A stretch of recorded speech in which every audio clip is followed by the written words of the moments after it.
महंगाई बेरोजगारी। महंगाई बहुत ज़्यादा बढ़ रही है। और ये राशन जो भी दिया जा रहा है 5 किलो से क्या हो रहा है? ये तो लालच है, कुत्ते जैसा उन्होंने कोरा फेंक दिया। इसमें क्या होता कि गुजर हो जाएगी, एक महीना क्या खाएंगे? एक आदमी को मतलब 5 किलो के बाद फिर उसमें और भी तो लगता है। गुंडागर्दी है या नहीं है? गुंडागर्दी है। ईवीएम पर भरोसा है? ईवीएम पर कतई भरोसा नहीं है।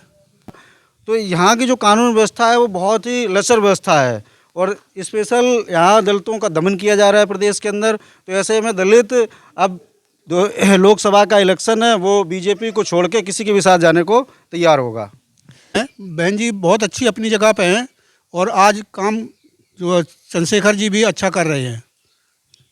बहन जी निकलती क्यों नहीं है?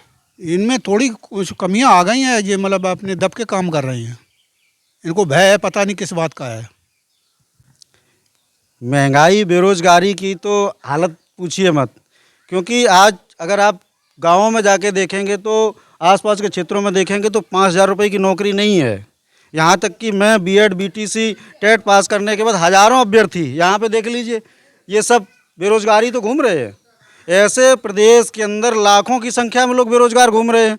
सरकार बड़े बड़े दावे करती है कि हम रोजगार देने का काम कर रहे हैं। आप हमें बताइए 2018 के बाद प्रदेश में कितनी भर्तियां हुई? यहाँ तक कि यूपी पुलिस की वैकेंसी आई, यूपी पुलिस की भर्ती हुई, यूपी पुलिस की परीक्षा का पेपर आउट हो गया, आरओ की परीक्षा हुई वो कैंसिल कर दी गई। यहाँ तो रोजगार के नाम पे सरकार धन उगाही कर रही, पैसा ले रही। नमस्कार दोस्तों, आज हम मौजूद हैं इटावा के महातेपुर गांव में। ये गांव दलित बाहुल्य गांव है। हम यहां पर कुछ लोगों से बात करेंगे और जानने का प्रयास करेंगे कि यहाँ के लोग किसको चाह रहे हैं, किस पार्टी को या किस नेता को 2024 में जिताना चाह रहे हैं। तो आइए हम बात करते हैं। क्या नाम है आपका? मेरा नाम रविंद्र कुमार है और मैं इसी गांव का रहने वाला हूँ। क्या चाह रहे हैं इस बार?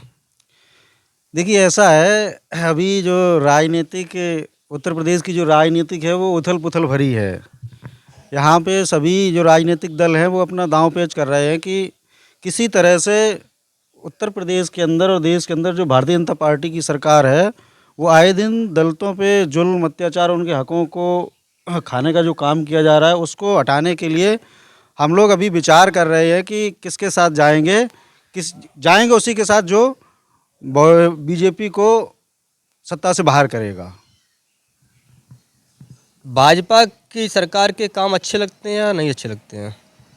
देखिए ऐसा है, वो जो करते हैं वो उनकी विचारधारा है, वो उनकी आइडियोलॉजी है और हमारा तो एक उद्देश्य है, हमारे समाज का उद्देश्य है कि जो बीजेपी ने जो इतने सालों के भीतर में जो दलित समाज के लिए आज हम देखते हैं कि उनके गांव में जाके देखते हैं, अपने समाज में जाके देखते हैं तो कोई तब्दीली नहीं हुई है, कोई विकास नहीं हुआ है।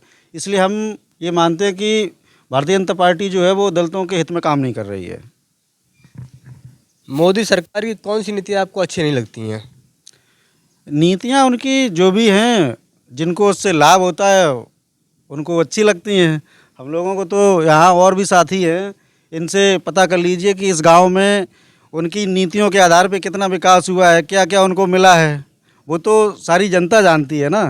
अब मैं अकेला कहूँगा तो हो सकता है कोई ये कहे कि ये उसके विरोधी हैं स्पेशल, तो ये तो इनसे भी जानकारी ले सकते हैं आप। अच्छा, हम कई जगह बात करते हैं तो लोग बोलना नहीं चाहते, डरते बहुत हैं। डर का माहौल है क्या? देखिए ऐसा है कि अभी आपने घटना देखी होगी रामपुर की, इसके पहले आपने घटना देखी होगी औरैया जनपद के बहादुरपुर की। भारतीय जनता पार्टी बड़े बड़े दावे करती है उत्तर प्रदेश में कि यहाँ जो कानून व्यवस्था एकदम चुस्त और दुरुस्त है, लेकिन पूरे देश में और प्रदेश में आप देखते हैं तो यहाँ पे दलितों पे जो अत्याचार है वो चरम सीमा पे है। वहाँ पे बाबा साहब की एक मूर्ति लगाने के लिए एक बोर्ड लगाया गया था। जब लगा दिया गया, वहाँ प्रधान जी के द्वारा उसका उद्घाटन कर दिया गया, लेकिन वहाँ पे समाज ने अपनी बात रखी, जिसमें हमारा एक भाई सोमेश जो हम सबके बीच से चला गया। तो यहाँ की जो कानून व्यवस्था है वो बहुत ही लचर व्यवस्था है और स्पेशल यहाँ दलितों का दमन किया जा रहा है प्रदेश के अंदर। तो ऐसे में दलित अब लोकसभा का इलेक्शन है, वो बीजेपी को छोड़ के किसी के भी साथ जाने को तैयार होगा। अच्छा ये बताइए, हम कई जगह बात करते हैं तो लोग ये कहते हैं कि हमें ये भी डर है, खासकर दलित लोग कहते हैं कि कहीं संविधान खत्म ना कर दिया जाए। तो क्या ये डर आप में भी है? ये बात बिल्कुल सही है, क्योंकि भारतीय जनता पार्टी कि करनी और कथनी में बहुत बड़ा अंतर है। कि जिस तरह से हम देखते हैं कि आपने देखा होगा 69,000 शिक्षक भर्ती, 69,000 शिक्षक भर्ती में एससी और एसटी ओबीसी के, एससी एसटी ओबीसी के जो आरक्षित पद थे उन पदों को भी सरकार ने गलत तरीके से भरने का काम किया। लेकिन अभी भी 69,000 शिक्षक भर्ती के बचे हुए अभ्यर्थी इको गार्डन में धरना दे रहे हैं। लेकिन यहाँ पे बीजेपी को देखिए कि बीजेपी करती क्या है कि अभी बीजेपी में गए हुए पूर्वांचल के पदाधिकारी ओम प्रकाश राजभर जी ने अभी बयान दिया है कि जो भी 69,000 शिक्षक भर्ती के अभ्यर्थी इको गार्डन धरना कर रहे हैं, इनको झंडा डंडे की जगह पे इनको तो लतियाना चाहिए, इनको तो लतियाया जाना चाहिए। अब जब ऐसे लोगों को बीजेपी शरण देगी, जो हमारे अभ्यर्थियों को, जो नौकरी मांग रहे लोग हैं, उनको जब इतना भला बुरा कहेंगे कि इनको लतियाया जाना चाहिए, इन पर लाठी बजानी चाहिए, जब ऐसे लोगों को शरण देगी तो आप समझ सकते हैं किस प्रकार की नीतियाँ हैं उनकी। अच्छा ये बताइए, दलितों में दो नेता हैं इस समय यूपी में, एक चंद्रशेखर जी हैं, दूसरी मायावती जी हैं। दोनों में से कौन ज़्यादा अच्छा लगता है आपको? देखिए दोनों ही अच्छे हैं। अगर हम आपको केवल एक चॉइस दें तो आप किसको वोट देना चाहेंगे? नहीं, ये तो हमारी इच्छा है कि आप तो पूछ रहे हैं, लेकिन हमारे लिए दोनों अच्छे हैं। बहन कुमारी मायावती जी वो हमारी आदर्श नेता हैं, लेकिन अब उन्होंने कहाँ पे गलतियाँ की ये तो वो बता सकती हैं कि उनकी पार्टी जब पूर्ण बहुमत में आकर के आज एक सीट पे आ गई तो कहीं ना कहीं उनकी ये गलतियाँ नहीं। लेकिन अगर हम एक दूसरी तरफ देखते हैं भीम आर्मी के चीफ एडवोकेट चंद्रशेखर आज़ाद जी को, तो वो देश और प्रदेश में जहाँ भी बहुजन समाज पे अत्याचार होता है, दलित समाज पे अत्याचार होता है, तो वहाँ पे जाके उस समाज की आवाज़ को उठाते हैं। तो आज मैं और मेरे समाज आज जो सुरक्षित महसूस कर रहा है थोड़ा, क्योंकि बहन जी कहीं ना कहीं अब मैं देखता हूँ तो वो दलितों पे अत्याचार रामपुर जैसी घटना पे नहीं बोली, तो कहीं ना कहीं अगर चंद्रशेखर आज़ाद ना होते तो आज दलितों और बहुजन समाज का जो हक और अधिकार है, उनका सम्मान है, कहीं ना कहीं वो और डरे हुए महसूस करते प्रदेश में। अच्छा ये बताइए, बहन जी पर कई बार आरोप लगता है कि वो भाजपा से मिली हुई हैं, आप इससे कितना सहमत हैं? देखिए ऐसा है, इस बारे में मैं कुछ नहीं कहूँगा। मैं तो सिर्फ इतना जानता हूँ कि अगर पूरे मजबूती से इस आंदोलन को आगे चलाया जाता, बहुजन समाज पार्टी आज मानवर कांसीराम साहब के मूवमेंट को लेकर आज पूरे मजबूती से अगर चल रही होती तो आज इस प्रदेश में दलितों की दुर्दशा नहीं होती। तो कहीं ना कहीं उनको किसी न किसी का तो डर है, इस वजह से वो इस आंदोलन को मजबूती नहीं दे पा रही हैं। ईवीएम पर भरोसा है या नहीं है? देखिए ईवीएम पे हमको इसलिए भरोसा नहीं है क्योंकि ईवीएम में वोटों की जिस तरह से कई खुलासे हुए, कहीं कहीं पर घटनाएं होती हैं कि ईवीएम में वोटों का घोटाला हो जाता है। आज इतना बड़ा आंदोलन दिल्ली के अंदर, यहाँ तक कि सुप्रीम कोर्ट के वकील भी और देश के बहुत सारे संगठन ईवीएम का विरोध कर रहे हैं। तो इतनी बड़ी संख्या में जब ईवीएम का विरोध है तो चुनाव आयोग को इस ईवीएम को हटा के लोकतंत्रात्मक तरीके से बैलेट से चुनाव कराना चाहिए। जहाँ हमारा भरोसा नहीं है, उस पर हमें डर है कि इसमें हमारे वोट की चोरी हो जाएगी, तो हमें जब बैलेट पेपर भरोसा है उस पर आप चुनाव करवाइए। अच्छा ये बताइए, महंगाई बेरोजगारी की समस्या है या नहीं है? महंगाई बेरोजगारी की तो हालत पूछिए मत, क्योंकि आज अगर आप गाँवों में जाके देखेंगे तो आसपास के क्षेत्रों में देखेंगे तो 5,000 रुपये की नौकरी नहीं है। यहाँ तक कि मैं बीएड बीटीसी टेट पास करने के बाद हज़ारों अभ्यर्थी यहाँ पे देख लीजिए, ये सब बेरोजगारी तो घूम रहे हैं। ऐसे प्रदेश के अंदर लाखों की संख्या में लोग बेरोजगार घूम रहे हैं। सरकार बड़े बड़े दावे करती है कि हम रोजगार देने का काम कर रहे हैं। आप हमें बताइए 2018 के बाद प्रदेश में कितनी भर्तियां हुई। यहाँ तक कि यूपी पुलिस की वैकेंसी आई, यूपी पुलिस की भर्ती हुई, यूपी पुलिस की परीक्षा का पेपर आउट हो गया, आरओ की परीक्षा हुई वो कैंसिल कर दी गई। यहाँ तो रोजगार के नाम पे सरकार धन उगाही कर रही, पैसा ले रही। क्यों? अभ्यर्थी आवेदन करता है तो 400-500 रुपये ले लेती है, 400-500 रुपये ले लेती है और अभ्यर्थी को बार बार परेशान होना पड़ता है। दिल्ली कहीं इधर परीक्षा देने जाता है, परीक्षा तैयारी करता है, कोचिंग करता है 6-6 महीने। यहाँ तक कि मुझसे पूछिए, मैंने देखा है लोगों को 6-6 महीने रात दिन परीक्षा की तैयारी करते हैं, लेकिन पेपर आउट हो जाता है, पूरी मेहनत बेकार हो जाती है। और रोज़गार उत्तर प्रदेश में तो कतई नहीं है। उत्तर प्रदेश में बेरोज़गार लोग घूम रहे हैं, रोज़गार की तलाश में दर दर भटक रहे हैं। यहाँ तक कि आपने देखा भी होगा कि बहुत सारे लोग बेरोज़गार के चक्कर में दिल्ली बम्बई जाते हैं, लेकिन वहाँ से भी लौट के गाँव वापस आ जाते हैं। गुंडागर्दी है या नहीं है?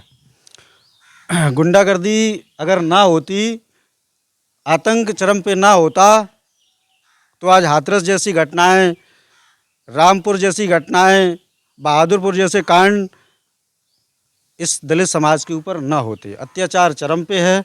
इसको तभी रोका जा सकता है जब इस देश में लोकतंत्रात्मक तरीके से बाबा साहब डॉक्टर अम्बेडकर के संविधान को लागू किया जाएगा। उसके आधार पे तब हमारे हक और अधिकार सुरक्षित रह पाएंगे। ये बताइए, राशन का कितना प्रभाव पड़ता है आपके ऊपर? राशन ऐसा है, देखिए राशन के बारे में आपने बहुत अच्छी बात पूछी है। इसके बीजेपी के पहले जो भी सरकारें हुआ करती थी, अगर एक राशन कार्ड की बात करें ना, राशन कार्ड पे जो पात्र गृहस्थी का पत्रक होता है तो उसको 35 किलो अनाज मिलता था। 35 किलो में लाल राशन कार्ड में 35 किलो मिलता था और सब पे भी उसी अनुपात में राशन मिलता था। लेकिन अब हमें एक चीज़ आप ये बताइए कि 5 किलो राशन से क्या एक महीना आदमी गुजारा कर सकता है? ये तो वही चीज़ हो गई ना कि भीख जैसा दे रहे, ये कोई आप अपने घर से नहीं दे रहे। ये हमारा हक है और हमें उतना दिया जाना चाहिए कि हम उसमें जीवित रह सके। 5 किलो में मैं बताऊं, 5 किलो में कोई आदमी एक महीना कैसे काटेगा बताइए?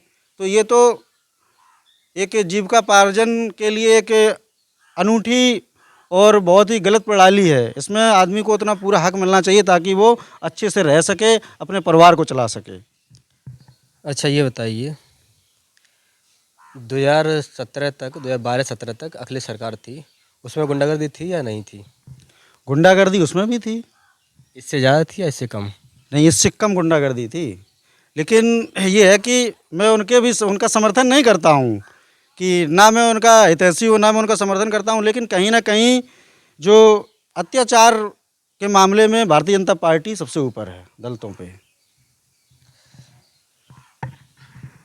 क्या नाम है आपका? कुंवर सिंह। क्या चाह रहे हैं इस बार? अरे हमारे बच्चे बेरोजगार हैं, इनको काम मिले और नौकरी मिले। मतलब ये लोग सब नौकरियां आउट कर देते हैं और संविधान का वो कर रहे हैं, मतलब ख़त्म कर देंगे। ये क्यों कर रही है? संविधान खत्म होने का डर है क्या? हाँ बिल्कुल डर है। ये डर क्यों है? ये डर का, ये भाजपा जो है अपनी मनमानी कर रही है। आरएसएस के कहने से ये सब काम हो रहा है। वो कर रही है, इसीलिए वो भाजपा ये कर रही भाजपा। अच्छा ये बताइए, दलितों में 2 नेता हैं इस समय, एक मायावती जी और चंद्रशेखर जी। दोनों में कौन बेहतर लगता है आपको? नहीं, बेहतर तो जैसे दोनों बढ़िया हैं। बहन जी बहुत अच्छी अपनी जगह पे हैं और आज काम जो चंद्रशेखर जी भी अच्छा कर रहे हैं। बहन जी निकलती क्यों नहीं है? इनमें थोड़ी कुछ कमियां आ गई हैं। ये मतलब अपने दब के काम कर रही हैं। इनको भय है, पता नहीं किस बात का है। तो मोदी सरकार नहीं चाह रहे आप? मोदी सरकार नहीं चाह रही। मोदी सरकार यहाँ नहीं होनी चाहिए अपने प्रदेश में या केंद्र में। गुंडागर्दी है या नहीं है? गुंडागर्दी भी है, चरम सीमा पर है। महंगाई बेरोजगारी? महंगाई बहुत ज़्यादा बढ़ रही है और ये राशन जो भी दिया जा रहा है 5 किलो से क्या हो रहा है? ये तो लालच है। कुत्ते जैसा उन्होंने कोरा फेंक दिया। इसमें क्या होता कि गुजर हो जाएगी? एक महीना क्या खाएंगे एक आदमी? मतलब 5 किलो के बाद फिर उसमें और भी तो लगता है। गुंडागर्दी है या नहीं है? गुंडागर्दी है। ईवीएम पर भरोसा है? ईवीएम पर कतई भरोसा नहीं है। किससे चुनाव चाहते हैं? हम लोग बैलेट पेपर से चुनाव चाहते हैं।